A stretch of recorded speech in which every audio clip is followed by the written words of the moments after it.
بالفرض کوئی جانتا بھی ہے تم یہاں مجھ سے ملنے آئے ہو تو وہ کبھی اسے ثابت نہیں کر سکے گا۔ تھوڑی دیر بعد یہ عمارت ویران اور غیر آباد ہوگی۔ کوئی یہاں آیا تو اسے صرف 2 لاشیں ہی ملیں گی۔ کوشش کر کے دیکھ لو، میں نے حوصلے سے کام لے کر مسکراتے ہوئے کہا۔ میں اندر موجود ہوں اور میرے جانثار اس عمارت کے گرد پھیلے ہوئے ہیں۔ وہ ایک مقررہ وقت تک میری صحیح سلامت واپسی کا انتظار کریں گے، پھر موت کے بگولوں کی طرح اس عمارت اور اس کے مکینوں پر ٹوٹ پڑیں گے۔ ان کی راہ میں آنے والی ہر چیز بے دردی سے برباد کر دی جائے گی، خواہ وہ تمہاری زندگی ہو یا تمہارے ہتھیار۔ تم جھوٹے ہو، یہ سب من گھڑت باتیں ہیں۔ اس کے لہجے میں پہلی بار اعتماد کا فقدان محسوس ہوا۔ تلاشی کے وقت میری جیب سے ایک ٹرانسمیٹر بھی لیا گیا تھا۔ چند منٹ کے لیے مجھے وہ لا دو تو سب کچھ اپنے کانوں سے سن لو گے۔ اس کے ماتھے پر پسینے کے قطرے چمکنے لگے اور وہ چند لمحوں کی خاموشی کے بعد وہاں سے چلا گیا۔ اس بار ہم دونوں سے اس کی باقاعدہ ٹھنی ہوئی تھی، لہٰذا اس کے نکلتے ہی بغلی دروازے سے وہ دونوں محافظ سب مشین گنیں سنبھالے اندر گھس آئے جنہوں نے آندرے سلوف سے ملاقات سے قبل ہمیں غیر مسلح کیا تھا۔ میں ان پر کوئی بھی توجہ دیے بغیر بدستور سگریٹ نوشی میں مصروف رہا۔ چند منٹ بعد آندرے واپس آیا اور کمرے میں داخل ہوتے ہی پھٹ پڑا۔ تم جھوٹے ہو، تمہارے پیچھے صرف ایک کار تھی جس میں صرف 2 آدمی تھے، اور وہ برسات میں بھیگے ہوئے چوہوں کی طرح بآسانی گھیرے جا سکتے ہیں۔ اتنے ہی پر یقین ہو تو ہمیں مروا کیوں نہیں دیتے؟ میں نے دھڑکتے دل کے ساتھ کہا، مگر یہ یاد رکھنا کہ پھر تجربے گاہ کے نزدیک پھٹکنے والا چڑیا کا بچہ بھی زندہ نہیں رہ سکے گا۔ اس کی پیشانی پر چمکنے والے پسینے کے قطرے لمحہ بلمحہ موٹے ہوتے جا رہے تھے۔ اس نے سب مشین گن والوں کو مخاطب کیا، جاؤ ٹرانسمیٹر لے کر آؤ اس کا۔ ایک رکا اور دوسرا پل بھر میں برابر والے کمرے سے میرا جیبی ٹرانسمیٹر لے آیا جو اس نے اپنے آقا کے حوالے کر دیا۔ تم کوئی پیغام دینے کی کوشش نہیں کرو گے؟ میں صرف یہ سننا چاہتا ہوں کہ باہر تمہارے کتنے آدمی ہیں۔ پیغام دینے کی ضرورت ہی نہیں ہے، ہمارا سارا پروگرام طے ہے۔ میں نے اپنا اعتماد کسی حد تک بحال ہوتا محسوس کیا۔ اس نے مجھے گھورتے ہوئے ٹرانسمیٹر میری طرف بڑھا دیا۔ صاف اور سیدھی زبان میں بات کرنا، کوئی کوڈ استعمال کیا تو مشین گن کا آہنی دستہ تمہارے چہرے کا بھرتا بنا دے گا۔ اس کے یہ کہتے ہی ایک محافظ مجھ سے چند فٹ کے فاصلے پر آ کر کھڑا ہو گیا۔ Desert warrior number 1 calling for number 12 over. Desert warrior number 12 receiving over. تمہارے ساتھ کتنے آدمی ہیں؟ یہ سوال کرتے ہوئے میں نے اپنا دل حلق میں آتا محسوس کیا۔ 1 نمبر 23 میرے ساتھ ہے اوور۔ میں کل نفری کے بارے میں پوچھ رہا ہوں، صرف تمہاری گاڑی کے بارے میں نہیں اوور۔ میں نے حتی الامکان پرسکون رہتے ہوئے کہا اور وہ فوراً ہی میرا مدعا بھانپ گیا۔ کم از کم 21 اور زیادہ سے زیادہ 24 نفوس ہوں گے۔ جس وقت رابطہ قائم کیا گیا 3 افراد اپنے ٹھکانوں پر نہیں تھے اوور۔ سب لوگ کہاں ہیں اوور؟ پوری عمارت گھیرے میں ہے، میرا اشارہ ملتے ہی آپریشن شروع ہو جائے گا اوور۔ جنرل کا وہ آدمی بلا کا موقع شناس واقع ہوا تھا۔ اپنے ٹھکانوں پر ڈٹے رہو۔ میں نے محض آندرے پر اعصابی دباؤ بڑھانے کی نیت سے غیر ضروری طور پر اپنی رسٹ واچ دیکھتے ہوئے کہا، پھر اوور اینڈ آل کہہ کر سلسلہ منقطع کر دیا۔ آندرے کی پیشانی عرق آلود ہو چکی تھی اور اس کی سرد آنکھوں میں تشویش کے سائے لرزہ دیکھے جا سکتے تھے۔ ان سے نمٹ لیا جائے گا، ہو سکتا ہے کہ وہ تعداد میں اتنے ہی ہوں، مگر یہ کہاں ثابت ہوتا ہے کہ وہ تجربے گاہ کے راز سے واقف ہیں؟ یہ سننا چاہتے ہو تو ایک کال اور کرنی ہوگی۔ گزرتے ہوئے ہر لمحے کے ساتھ میں خود کو بہتر پوزیشن میں محسوس کر رہا تھا۔ کسے؟ اپنے ایک اہم ساتھی کو۔ یہ بھی صحیح، مگر میری پچھلی شرط یاد رکھنا۔ اس سے بات کرتے ہوئے اس بار میرا ارادہ براہ راست حسین العمادی سے گفتگو کرنے کا تھا، اور مبہم سے امید تھی کہ شاید جنرل اس وقت بھی بیدار ہو اور اس نے میرے اور 12 نمبر کے درمیان ہونے والی گفتگو سن لی ہو۔ وہ ٹرانسمیٹرز ایک ہی مخصوص فریکوینسی پر کام کرتے تھے اور کسی بھی 2 سیٹس پر ہونے والی گفتگو بلا دخل اندازی بقیہ 2 پر بھی سنی جا سکتی تھی۔ شرط صرف یہی تھی کہ اس وقت اپریٹس کا سوئچ آن ہو۔ میں چند لمحوں تک سوچتا رہا۔ Desert warrior calling for Hussain, over. قدر توقف کے بعد میں نے وہ فیصلہ کن قدم اٹھا ہی لیا۔ اس وقت میری جیب میں زہریلی سوئیاں پھینکنے والی شیشی موجود تھی، اور تلخی کے آغاز میں یہ موقع میسر تھا کہ میں ذرا سی مزاحمت کے بغیر آندرے کو موت کی نیند سلا دیتا۔ لیکن مجھے ابتدا سے ہی اندازہ تھا کہ آندرے کو ختم کر کے ہم دونوں اس عمارت سے زندہ باہر نہیں نکل سکیں گے۔ اس لیے میں نے ایسی حکمت عملی اختیار کی تھی کہ تصادم مول لیے بغیر اس کے ذہن پر اپنی برتری کا ہوا بٹھا سکوں، تاکہ کسی ہنگامے کے بغیر وہاں سے واپسی عمل میں آ سکے۔ Receiving, over. ٹرانسمیٹر پر جنرل کی مختصر ترین کال سن کر میرا دل خوشی سے اچھل پڑا۔ تجربے گاہ کے بارے میں تم کیا جانتے ہو؟ اوور۔ کیا مطلب؟ اس کی آواز تحیر آمیز تھی۔ جو پوچھا جا رہا ہے اس کا جواب دو، میرے کچھ دوست یہ جاننا چاہتے ہیں۔ اوور۔ میں نے بادل ناخواستہ سخت لہجہ اختیار کرتے ہوئے کہا۔ جنرل جیسے گھاگ آدمی کے لیے میرے وہ الفاظ ضرورت سے زیادہ واضح تھے۔ غالباً وہ سمجھ گیا تھا کہ میں کچھ لوگوں کے درمیان گھرا ہوا تھا، جن کے سامنے میں خود کو حسین سے برتر ثابت کر کے اس کی زبان سے کچھ خفیہ باتیں سنوانی چاہتا تھا۔ وہ موت کا ایک ہولناک سمندر ہے۔ اوور۔ حسین نے گہرا سانس لے کر کہنا شروع کیا۔ اس کی کتھا طویل تھی، مگر اس نے اپنا پورا بیان ٹکڑوں میں بانٹ کر ہر مرحلے پر مجھے یہ موقع دیا کہ میں اسے بولنے دوں یا روک دوں۔ اور جب آندرے نے اپنی عرق-آلود پیشانی کو جھٹکتے ہوئے ہاتھ اٹھا کر اشارہ کیا تو میں نے کال اوور ہوتے ہی سلسلہ منقطع کر دیا اور ٹرانسمیٹر کا سوئچ آف کر کے اسے جیب میں ڈال لیا۔ آندرے نے میری اس حرکت پر کوئی اعتراض نہیں کیا۔ جاؤ، چلے جاؤ، اس نے میرے سر پر مسلط محافظ سے کہا، اور وہ سریت کے ساتھ اس کمرے سے باہر چلا گیا۔ اب کیا کہتے ہو؟ کافی دیر بعد آندرے نے دوبارہ یوسف کی آواز سنی اور چونک پڑا۔ اس وقت اس کے چہرے پر کسی ہارے ہوئے جواری جیسے تمام تاثرات نمایاں تھے۔ وہ بار بار ہتھیلیوں سے اپنی پیشانی رگڑ رہا تھا۔ تم جیت گئے۔ زندگی اور اس کی مقصدیت کے بارے میں میری حکمت عملی ناکام ہو گئی۔ وقت کم رہ گیا ہے۔ اگر 7 منٹ کے اندر اندر ہم باہر نہ نکلے تو یہاں بھونچال آ جائے گا۔ تم جاؤ، رقم تمہاری ہے اور تجربے گاہ میری۔ آندرے اپنے دونوں ہاتھوں کو ایک دوسرے میں تھام کر اضطراری انداز میں صوفے سے اٹھ گیا۔ میں نے کھڑے ہو کر اپنے سر کو نفی میں جنبش دی۔ اب یہ رقم ناکافی ہے، تمہیں اپنی حکمت عملی کی ناکامی کا تاوان بھی ادا کرنا ہوگا۔ یہ سراسر وعدہ خلافی ہے۔ اور تمہارا رویہ؟ آج تم نے دوستی کے لفظ کو رسوا کیا ہے آندرے۔ یوسف غصیلے انداز میں اس کے سامنے آ گیا۔ اگر یہ پیش بندی نہ کر لیتا تو اس وقت ہماری لاشیں یہاں پڑی ہوتی۔ تم نے اس بار پشت میں خنجر گھونپنے والا اپنا کردار ثابت کر دیا۔ میں یہ معاملہ اپنی سپریم کونسل تک لے کر جاؤں گا۔ تلخیاں بڑھاؤ گے؟ یہ یاد رکھو کہ تمہاری تنظیم ہماری فوج اور اخلاقی امداد کی محتاج ہے۔ ہمیں تمہاری کوئی ناگزیر ضرورت نہیں ہے۔ یوں سمجھو کہ تم لوگ عالمی پیمانے پر مستند یتیم ہو، اور تم سے ہمدردی کر کے ہم دوسری اقوام عالم کی نگاہوں میں ایک بلند مقام بنا رہے ہیں۔ ہمارے لیے اس سے زیادہ تمہارا کوئی مصرف نہیں۔ یہ بات کی باتیں ہیں۔ میں نے آندرے کو ٹوکا۔ صرف چند منٹ رہ گئے ہیں۔ اس رقم کو دگنا ہونا چاہیے، فوری طور پر۔ یہ نہیں ہو سکتا، یہ کھلی بلیک میلنگ ہے۔ جو لوگ شکست خوردہ دشمن کے نرخرے پر خنجر کی نوک رکھ کر اپنی شرطیں نہیں منواتے وہ آخری درجے کے احمق ہوتے ہیں۔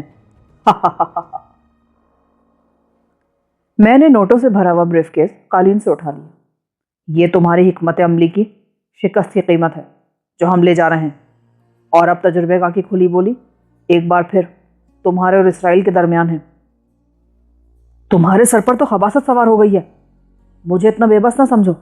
ایسا نہ ہو کل ٹریفک کے کسی حادثے میں کوئی تیز رفتار کار یا ٹرک تمہیں کتے کے کسی پلے کی طرح سڑک پر کچل کے رکھ دے۔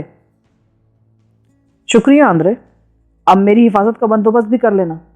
اگر بدقسمتی سے اگلے چند روز میں میرے بدن پر کوئی ناگہانی خراش بھی آئی تو میرے آدمی بھوکے بھیڑیوں کی طرح تم پر ٹوٹ پڑیں گے۔ اس نے بے اختیار دونوں ہاتھوں سے اپنی کنپٹیاں بھیج لیں۔ تم تو روئے زمین کی ذلیل ترین مخلوق معلوم ہوتے ہو۔ میں تمہیں فوری طور پر صرف 1 لاکھ اور دے سکتا ہوں۔ اس کے بعد تم مجھے تجربے گاہ کو بھول جاؤ گے۔ باقی 1 لاکھ کب دو گے؟ 3 پر گزارا کر لو، ورنہ تمہیں مارنے کے بعد میں اپنی کنپٹی میں بھی گولی مار لوں گا۔ صرف 3 منٹ رہ گئے ہیں۔ یوسف نے ہمیں ٹوکا۔ رقم لے آؤ۔ ہم باہر جا رہے ہیں، میں نے آندرے سے کہا، اور وہ تیز رفتاری کے ساتھ ایک مرتبہ پھر اندر روپوش ہو گیا۔ اس کی واپسی بہت جلد ہوئی۔ اس بار وہ خاکی رنگ کا ایک لفافہ لایا جو اس نے دور سے میری طرف اچھال دیا۔ اس میں پورے 1 لاکھ ہیں، جلدی باہر نکلو، صرف 1.5 منٹ رہ گیا ہے۔ اور ہمارے پستول؟ میں نے دروازے کی طرف بڑھتے ہوئے کہا، اور آندرے دوڑتا ہوا بغلی کمرے میں جا گھسا اور لمحے بھر میں میرا کیمیاوی اور یوسف کا خودکار پستول لے آیا۔ برآمدے میں $3 لاکھ کی خطیر رقم سمیت آندرے سلوف نے بذات خود ہم دونوں کو رخصت کیا، اور عمارت سے باہر آتے ہی یوسف نے کار کی رفتار بڑھا دی۔ آج میری زندگی کی بدترین رات تھی۔ کچھ دور نکل آنے کے بعد یوسف نے بھررائی ہوئی خفت آمیز آواز میں کہا، بدترین نہیں، بہترین کہو میرے دوست۔ کیوں؟ اس لیے کہ آج کی رات تم اعتماد، دوستی اور زندگی کے ایک نئے مفہوم سے آشنا ہوئے ہو۔ یہ رات نہ آتی تو تم ایسی ہی رات اعتماد کی اوٹ میں کسی دوست کے ہاتھوں ڈس لیے جاتے۔ مجھے خوشی ہے کہ اس وقت ہم دگنی رقم کے ساتھ بحفاظت واپس جا رہے ہیں، اور شاید صبح میری روانگی کی نوبت بھی آ جائے۔ ارے یہ تو میں بھول ہی گیا، اب تم سے ملاقات کی تو شاید نوبت ہی نہیں آ سکے گی۔ ہاں، تم مجھے فندق الذهبی کے قریب اتار کر چلے جاؤ گے۔ تھوڑی دیر میں جنرل کو اپنی کامیابی کی اطلاع دے دوں گا۔ بہت عجیب ہے ہماری یہ آخری ملاقات۔ کاش مجھے ایئرپورٹ پر تمہیں الوداع کہنے کا موقع مل سکتا۔ نہیں، اب تم مجھ سے دور رہو گے، ہم دونوں کی سلامتی اسی میں ہے۔ بلکہ تم مجھ سے رخصت ہونے کے بعد اپنا میک اپ بھی تبدیل کر لینا، میں نہیں چاہتا کہ تم دوبارہ پہچانے جاؤ۔ میری نگرانی پر معمور دونوں افراد نے تمہیں بخوبی دیکھ لیا ہوگا۔ یہ تو میں کر دوں گا، لیکن اس رقم کے بارے میں تمہارا فیصلہ کیا ہے؟ یہ تنظیم کی ملکیت ہے، 1.5 سے 3 لاکھ ہونے کے بعد اس پر تمہارا بھی حق ہے۔ بہتر اور پرسکون مستقبل کے لیے اس میں سے کچھ رقم لے لو۔ اس دور میں پیسے کے بغیر انسان کے لیے مرنا بھی آسان نہیں رہا۔ اس بارے میں تمہارے فیصلے نے مجھے خلش میں مبتلا کر دیا ہے۔ تم حق کی بات کر رہے ہو؟ میرا تو خیال ہے کہ میں نے اس رقم پر ضرورت سے زیادہ اپنا حق سمجھ لیا ہے اور پوری رقم تنظیم کے حوالے کرنے کا فیصلہ صادر کر دیا ہے۔ دیکھا جائے تو اس میں سے آدھی رقم پر تمہارا حق ہے۔ اس رقم میں ہم دونوں برابر کے شریک تھے۔ پیسہ میرے لیے گالی ہے برادر۔ میرے باپ نے اردن میں اپنی زرخیز زمین اور 2 مکان بیچ کر سارا پیسہ تحریک کو دے ڈالا، اور آج میرا سب کچھ تنظیم کا ہے۔ بس مجھے پیٹ کا دوزخ بھرنے اور تن چھپانے کے لیے ملتا رہے، یہی کافی ہے۔ آندرے سلوف کے آدمی کب سے تجربے گاہ پر اپنا کام شروع کریں گے؟ ہو سکتا ہے کہ وہ اب تک وہاں جا پہنچے ہوں۔ آندرے وہاں کا سراغ معلوم کرنے کے لیے بیتاب تھا۔ میرا تو خیال ہے کہ پتہ سمجھنے کے بعد جب وہ اندر گیا تھا تو اس نے اپنے آدمیوں کو آگے بڑھنے اور کام شروع کرنے کا اشارہ دیا ہوگا۔ تم نے آندرے کا اپنے ساتھ رویہ بھی دیکھ لیا اور اپنے بارے میں اس کی رائے بھی سن لی۔ میرا خیال ہے پتہ سمجھنے کے بعد تمہیں جنرل کے منصوبے پر کوئی اعتراض نہیں رہا ہوگا۔ کیسا اعتراض؟ اس مہلک تجربے گاہ کو لے جانے والے بحری یا ہوائی جہاز کی یمن کی سرحدوں سے باہر تباہی۔ اب تو میں چاہوں گا کہ اس بد نصیب جہاز پر آندرے سلوف بذات خود موجود ہو تاکہ اس کی کہانی کا انجام مکمل ترین کہلا سکے۔ راستے میں ہم دونوں دنیا جہاں کی باتیں کرتے رہے۔ جنرل کے آدمیوں کی گاڑی حسب دستور ہیڈ لائٹس بجھائے کافی فاصلے سے ہمارے پیچھے چلی آ رہی تھی۔ اچانک یوسف نے گاڑی کی رفتار بڑھا دی اور پھر اشارہ سے کار ایک گلی میں جا گھسی۔ اس کے بعد تو پھر پیچ در پیچ گلیوں کا ایک سلسلہ شروع ہو گیا۔ یہ کیا کر رہے ہو؟ ظاہر ہے کہ تم جنرل کو یہی بتاؤ گے کہ ایک اسرائیلی ایجنٹ تمہیں اپنے بڑوں کے پاس لے گیا تھا اور بعد میں واپس ہوٹل چھوڑ گیا۔ اب اگر اس اسرائیلی کو عقب نما آئینے میں ایک مشکوک کار نظر آتی ہے تو اسے ڈاش دینا بھی تو ضروری ہے۔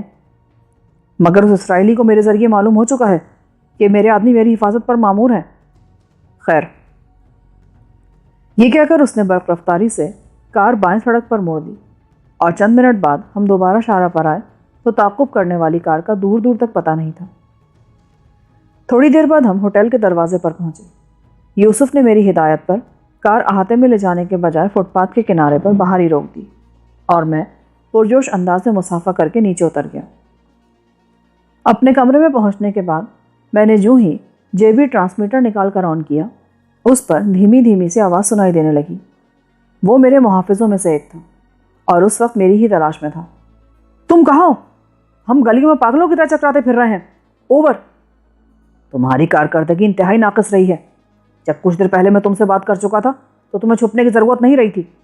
اپنی موجودگی کا جتا کر بھی تم تعاقب کر سکتے تھے. بہرحال اب ہوٹل لوٹاؤ. اوور. ہم آ رہے ہیں. 21 آدمیوں والی بات نے کوئی گڑبڑ تو نہیں کی؟ اوور. نہیں، تم نے بہت سمجھداری کا مظاہرہ کیا. میں اس وقت وہی جواب چاہتا تھا. جنرل سے تمہارے لیے میں انعام کی سفارش کروں گا. Over and all. Transmitter on تھا اور میں سگریٹ سلگا رہا تھا کہ اس سے پھر آواز ابھرنے لگی. حسین کالنگ فار اس. اوور. میں جلدی سے ٹرانسمیٹر منہ کے قریب لے آیا. صفدر ریسیونگ.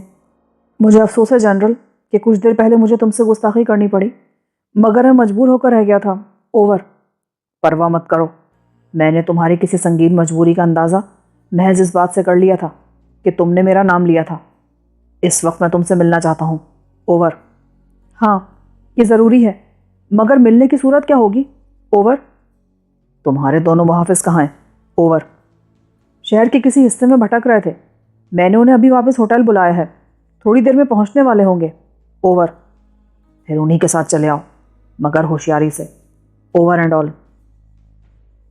جنرل نے تو مجھے ملاقات کے لیے اپنے گھر بلایا تھا، مگر میں اپنی دانش میں اپنا کام ختم کر چکا تھا اور میرے لیے فندق الذہبی میں مزید رکنا بے سود تھا. لہٰذا میں نے طائرانہ نگاہ سے کمرے کا جائزہ لیا جہاں پر نجی سامان نہ ہونے کے برابر تھا. پھر لاپرواہ انداز میں کمرے سے باہر نیم روشن راہداری میں نکل آیا. استقبالیہ کاؤنٹر سے نمٹ کر میں باہر نکلا تو خوش قسمتی سے کوئی ٹیکسی ڈرائیور آڑے نہیں آیا اور میں پارکنگ لاٹ کی طرف نکل گئی. وہاں وہ کار موجود تھی اور اس کے اسٹیئرنگ کے عقب میں ایک انسانی حیولہ بظاہر اونگتا ہوا نظر آ رہا تھا، لیکن میں کار سے کچھ دور ہی تھا کہ وہ دروازہ کھول کر پھرتی سے نیچے آ گیا. کیا ہوا؟ یہاں کیوں چلے آئے؟ دوسرا کہاں ہے؟ میں نے سوال کیا اور مجھے عملاً اس کا جواب مل گیا. دوسرا آدمی عقبی سیٹ کا دروازہ کھول کر نیچے آیا. یہاں کیوں آئے ہو؟ آؤ، ہمیں اسی وقت کہیں چلنا ہے. کار کے قریب پہنچ کر میں ڈرائیور کے برابر والی سیٹ پر بیٹھ گیا. کہاں جانا ہے؟ جنرل کے مکان پر. ایسا نہ ہو کہ اس کا سنتری تمہارے ساتھ ہمیں بھی گولی مار دے. جنرل تک رسائی اتنی آسان نہیں ہے. میری اس سے بات ہو چکی ہے، تم اپنی چمڑی کی فکر نہ کرو. بقیہ سفر خاموشی سے طے ہوا. ڈرائیو کرنے والے نے ہیڈ لائٹس بجھا کر کار جنرل کے مکان کے پھاٹک کی طرف موڑ دی اور پیچھے والا دروازہ کھول کر نیچے اترنے ہی والا تھا کہ پھاٹک کھول دیا گیا اور کار رینگتی ہوئی اندر داخل ہو گئی. مدھم روشنی میں برآمدے میں جنرل بذات خود موجود تھا. ان دونوں کو کوئی ہدایت دیے بغیر وہ مجھے اپنے ساتھ لیتا چلا گیا. اب رکے بغیر بولتے چلے جاؤ. اسرائیلیوں کا ایک آدمی محافظوں کو جل دے کر میرے کمرے تک پہنچنے میں کامیاب ہو گیا تھا. میں نے اپنی مفروضہ کہانی چھیڑ دی. آخر میں کہہ رہا تھا 21 حمایتیوں کی موجودگی سے وہ متفکر تو ضرور ہوئے، مگر ٹکرا جانے پر تلے ہوئے تھے اور میرے پاس اس کے سوا کوئی چارہ نہیں رہا کہ انہیں یہ جتایا جائے کہ میرے علاوہ بھی کوئی اس راز کو جانتا ہے اور میری ذات کو ذرا بھی نقصان پہنچا تو دوسرا آدمی ساری اہم معلومات مقامی حکام تک پہنچا کر ان کے لیے تجربے گاہ کی بازیابی ناممکن بنا دے گا. یہ حربہ کارگر رہا اور وہ مجھے چھوڑنے پر مجبور ہو گئے. اب میں چاہتا ہوں کہ فوری طور پر یہاں سے نکل جاؤں. جنرل کا چہرہ دمک اٹھا. تم تو واقعی زیرک انسان ہو. اس پورے معاملے میں تمہارا رول بہت خطرناک تھا، مگر تم نے اپنی حاضر دماغی سے آخری لمحے تک فائدہ اٹھایا. اب تم یہیں رک کر آرام کرو. دفاتر کھلتے ہی میں تمہاری سفری دستاویزات کا بندوبست کرا دوں گا.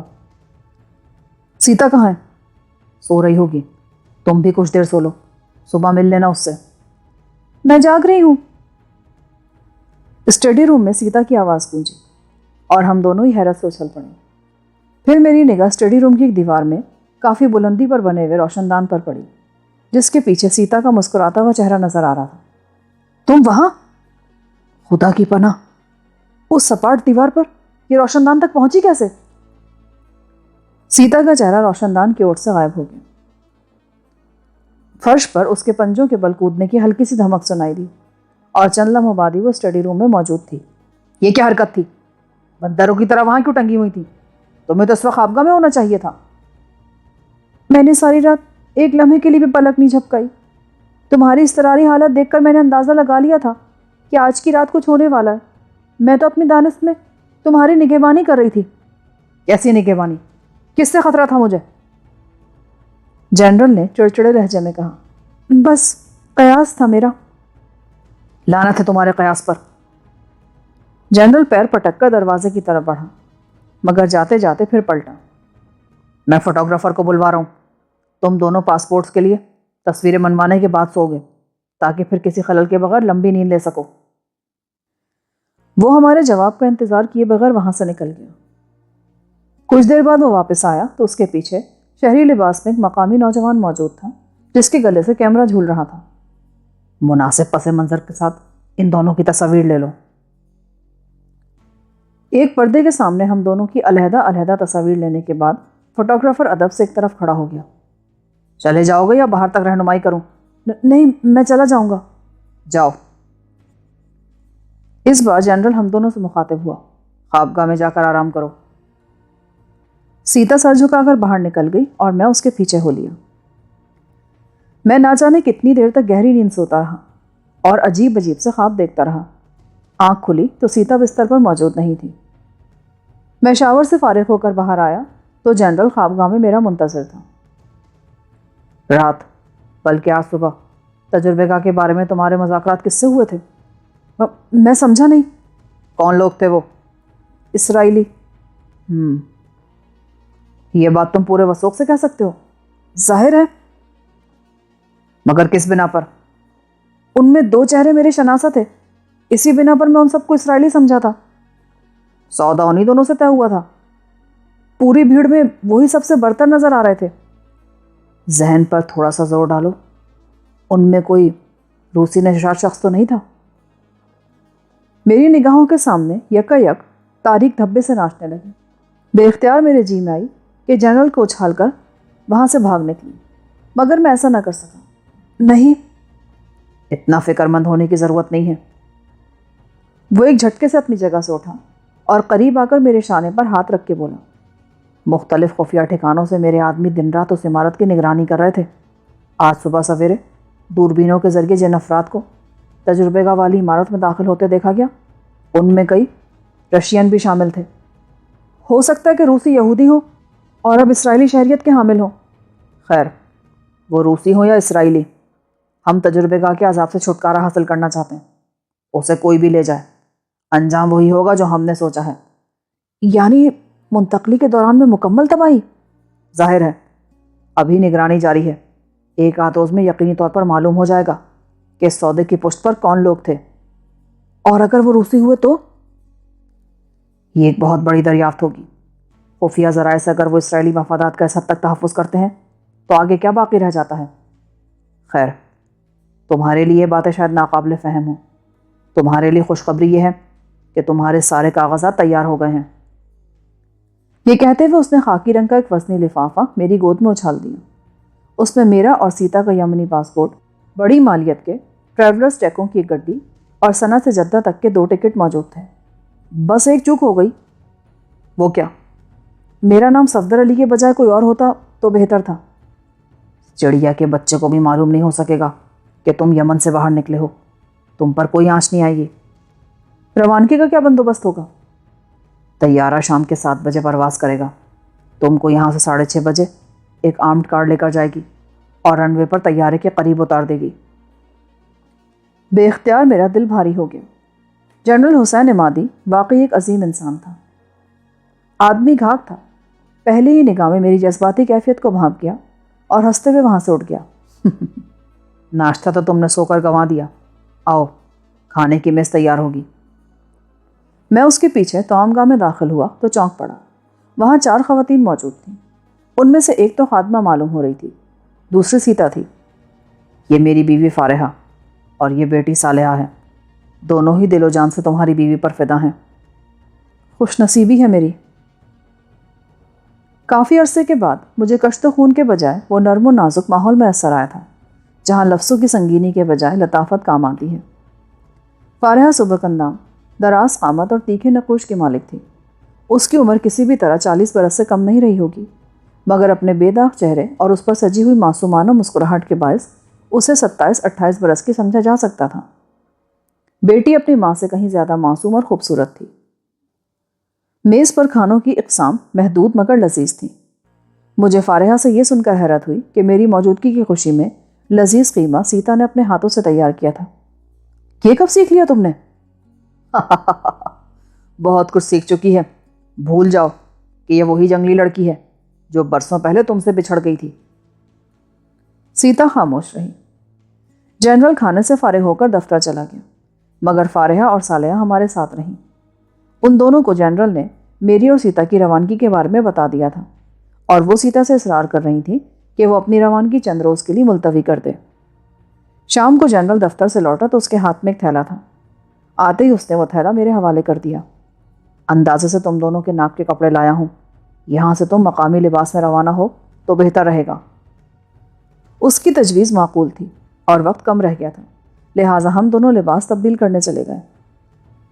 شناخت سے بچنے کے علاوہ برقع معزز گھرانوں کی عورتوں کی شناخت بھی ہے۔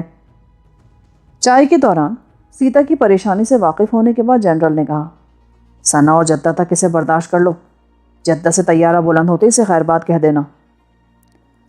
6:15 بجے مٹیالے رنگ کی چاروں طرف سے بند آہنی باڈی والی فوجی گاڑی جنرل کے مکان پر آ پہنچی۔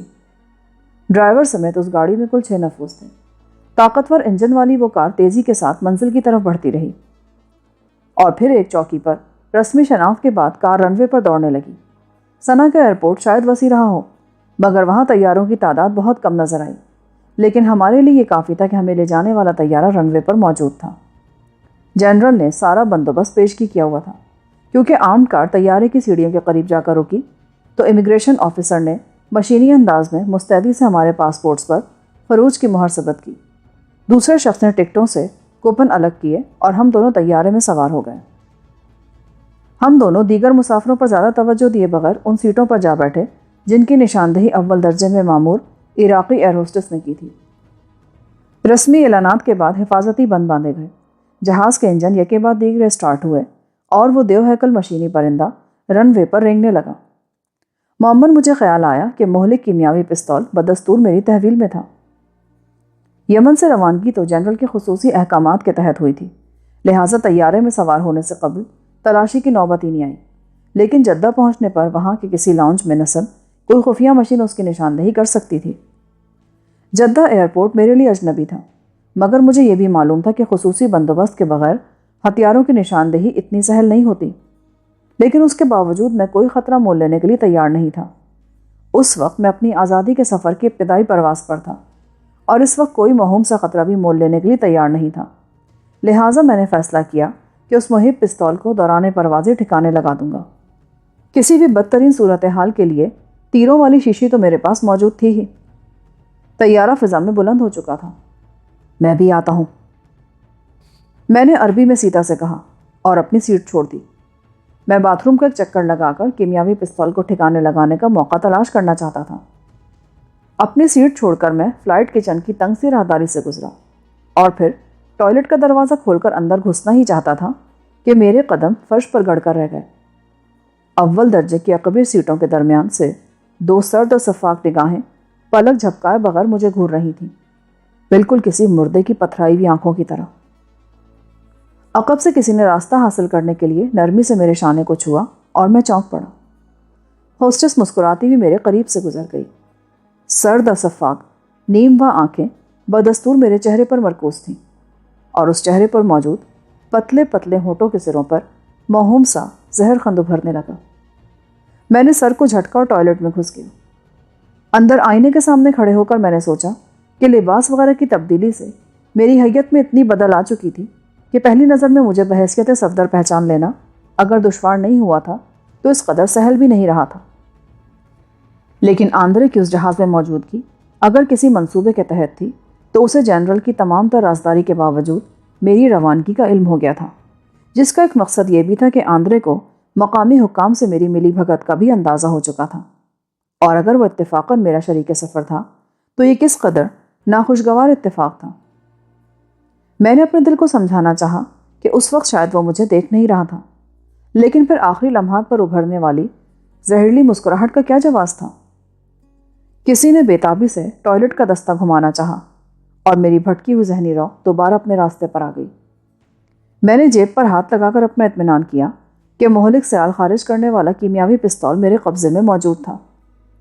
جدہ بھی دور تھا، طیارہ آسمان کی بے قرار وسعتوں میں محو پرواز تھا، اور آندرے مجھ سے چند گز کے فاصلے پر بیٹھا ہوا تھا۔ میں نے فیصلہ کر لیا کہ آندرے کا معاملہ صاف ہونے تک کیمیاوی پستول اپنے قبضے میں رکھوں گا۔ ٹوائلٹ سے باہر نکلتے ہوئے میں نے ارادہ کیا تھا کہ آندرے کی طرف نہیں دیکھوں گا، مگر اضطراری طور پر گردن ادھر ہی گھوم گئی۔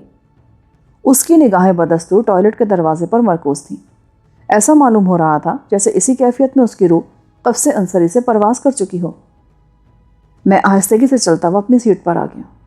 مجھے یوں محسوس ہو رہا تھا جیسے میرے وجود میں یک پا یک خلا پیدا ہو گیا ہو۔